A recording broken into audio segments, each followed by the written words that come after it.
லீலா என்ற ஏழைப் பெண் தன் தந்தையிடமிருந்து பரிசாக கிடைத்த ஒரே ஜோடி செருப்புகளை நேசித்தாள்.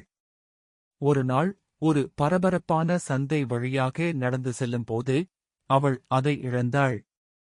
அவள் எல்லா இடங்களிலும் தேடினாள், ஆனால் அதை கண்டுபிடிக்க முடியவில்லை. சோகமாக வீட்டிற்குச் சென்றாள். இதற்கிடையில் பாதங்களில் அடிபட்ட மற்றொரு ஏழைப் பெண் சுபா சாலையோரத்தில் செருப்புகளைக் கண்டாள். அவள் ஒருபோதும் காலணிகள் வைத்திருக்கவில்லை, நன்றியுடன் அணிந்திருந்தாள். மறுநாள் சுபா செருப்பு அணிந்திருப்பதை லீலா பார்த்தாள்.